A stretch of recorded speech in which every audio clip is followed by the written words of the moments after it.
राऊत साहेब, देवेंद्र फडणवीस यांनी आगामी महापालिका निवडणुकांचे संकेत दिलेले आहेत. तर निवडणूक आयोग ही घोषणा करतो, पण काल फडणवीस भाषणात असं म्हणाले की सप्टेंबर ऑक्टोबरमध्ये आपली दुसरी लढाई आहे आणि जास्तीत जास्त जागा जिंकून आणल्या 150चं टार्गेट आहे, तर त्या भागात निधी दिला जाईल. नाही, प्रश्न असा की धमकी आहे,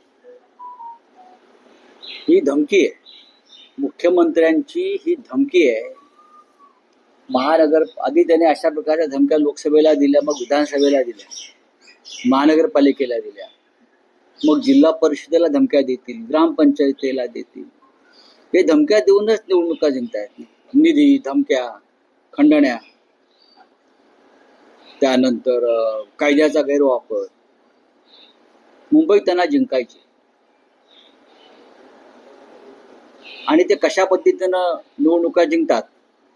फडणवीस आणि कंपनी किंवा मोदी कंपनी, शहा कंपनी, ही म्हणजे ईस्ट इंडिया कंपनीचे हे पार्टनर आहे. सगळे extended branch of east India company. त्यांचं हेडक्वार्टर सुरतला आहे. आता मुंबई जिंकायची आणि अमित शहांच्या पायाशी टाकायची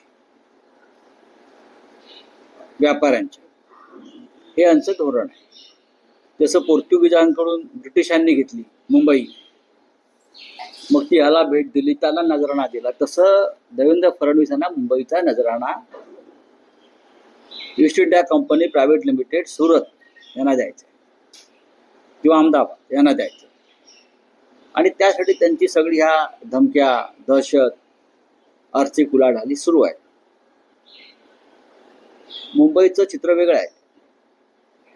विधानसभा तुम्ही ज्या पद्धतीने जिंकलात त्यामुळे तुमची आंतरराष्ट्रीय स्तरावर छिथू झाली आहे.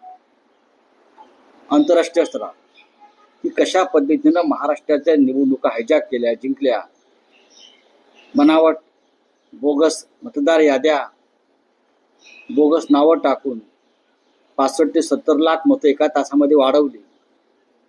हे का लोकशाही सुदृढ असल्याचं लक्षण नाही. आणि महानगरपालिकेत तुम्ही तेच करू इच्छित आहात. पण मुंबईतला समस्त मुंबईकर आणि मराठी माणूस तुमचे हे मनसुबे पूर्ण होऊ देणार नाही.